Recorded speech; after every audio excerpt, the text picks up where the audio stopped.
जब वो खा रहे थे उसी समय वो आज़ाद हो गए। भोजन करते हुए वो छुड़ाए गए।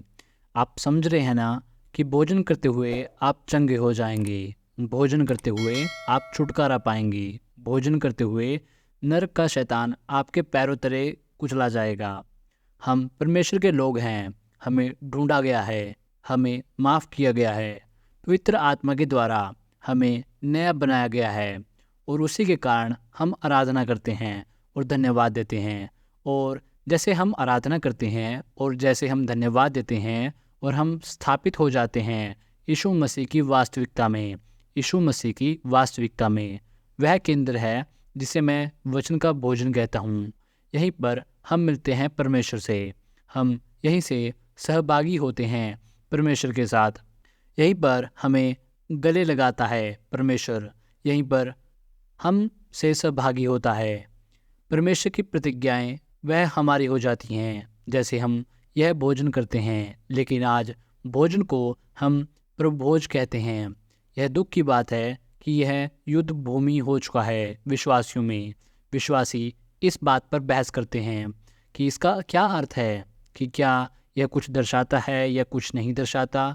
और आज के चर्च में बहुत ही जगह पर प्रभोज गलत समझा गया है और कई जगहों पर पूरी तरह से गलत समझा गया है। लेकिन फिर भी यह केंद्र है मसीह विश्वास का। यह भोजन है मसीह विश्वास का केंद्र है और यही मुख्य केंद्र है।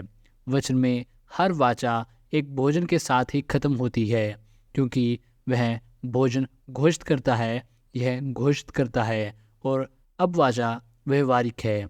हर वचन घोषित करता है और करता था, अब यह काम कर रही है इसमें जुड़े जीवन में।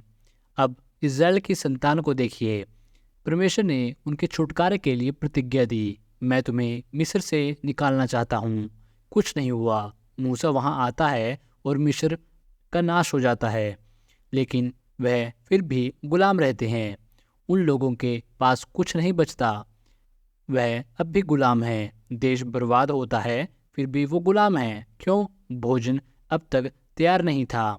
उस आखिरी रात को परमेश्वर ने कहा, भोजन तैयार नहीं है, मेमना लेकर आओ, उसे पकाओ, खाओ। परमेश्वर ने राह नहीं देखी कि डेजर्ट आए। वह डेजर्ट के पहले प्रकट हुआ।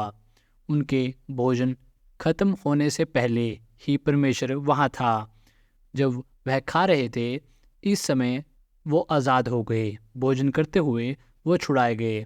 आप समझ रहे हैं ना कि भोजन करते हुए वो चंगे हो गए। भोजन करते हुए आप छुटकारा पाएंगे। भोजन करते हुए आपके घर में विजयी आएगी। यह दर्शाने वाली बात नहीं है, यह है वास्तविकता के बारे में, यह है सामर्थ के बारे में, यह है परमेश्वर से मिलने के बारे में। यह चिन्ह के बारे में नहीं है। यानी परमेश्वर इज़राइल के साथ वाचा बांधता है। इज़राइली लोग बंधुआई से छुड़ाए जाते हैं। भोजन के समय उसने उन्हें गुलामी से छुड़ाया। किस समय? हाँ, किस समय? भोजन से पहले नहीं, भोजन के समय। उस आखिरी रात यीशु यरूशलेम में क्या कर रहा था? उसने क्या किया? उसने कहा, आओ भोजन करें। वाचा को व्यवहारिक बनाने के लिए पुत्र परमेश्वर ने नई वाचा को नैतिक बनाने के लिए भोजन किया था। अपने चेलों के साथ उसने प्रभोज किया। उसने पतरस, यूहन्ना, याकूब को भेजकर कहा, जगह तैयार करो। वो गए और ऊपरी कोठरी देखी और भोजन तैयार करने लगे।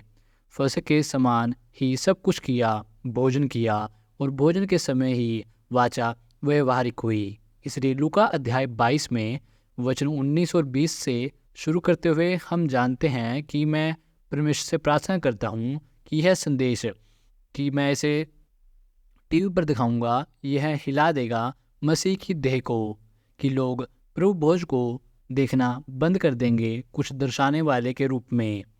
मेरे भाई, भोजन के समय ही वाचा व्यवहारिक हुई। भोजन के समय ही यह कार्यशील हुई। हम परमेश्वर से इसी समय मिलते हैं। परमेश्वर गले लगाता है और वह जो भी प्रतिज्ञा करता है उसमें हम सहभागी हो जाते हैं। जोर से चिल्लाइए, हालेलुया। अगर ज़्यादा अभिषेक महसूस करूँगा तो मैं गिर जाऊँगा। लूका 22 वचन 19 में देखिए कि यीशु क्या कहता है। कई बार हम उसे देखते हैं पर उसकी सामर्थ्य को नहीं समझते। उसने रोटी लेकर धन्यवाद दिया, उसे तोड़ा और अपने चेलों को देकर कहा, यह मेरा शरीर है, यह मेरी देह है जो तुम्हारे लिए दिया गया है, इसे मेरी याद में किया करो। इसी तरह उसने भोजन के बाद प्याला भी लिया। किसके बाद? भोजन के बाद। भोजन दिया जाना था, यह प्याला जो तुम्हारे लिए उड़ेला गया है, मेरा लहू की नई वाचा है, नई वाचा है जो मेरे लहू में है। मेरे लहू का मतलब क्या है? इसका अर्थ है कि यह मेरे लहू में दी गई है, यह मेरे लहू में नैतिक होती है। यह वह भोजन है जो घोषित करता है कि वाचा अपनी सारी प्रतिज्ञाओं के साथ अस्तित्व में आ रही हैं। मैं फिर से कहना चाहूँगा कि भोजन के दौरान ही वाचा अस्तित्व में आई।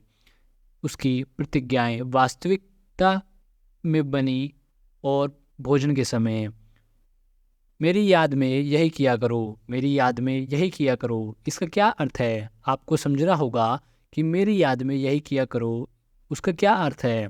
इसे बताने से पहले मैं चाहता हूँ कि आप समझ लें कि भोजन या कहूँ डिनर या लंच या डिनर या सारी परंपराएं में एक अद्भुत महत्व होता है। सारी परंपराओं में जरा इसके बारे में सोचिए। हम सब लोग अपने जीवन में महत्वपूर्ण घटनाओं का एक निश्चित करते हैं एक भोजन के द्वारा।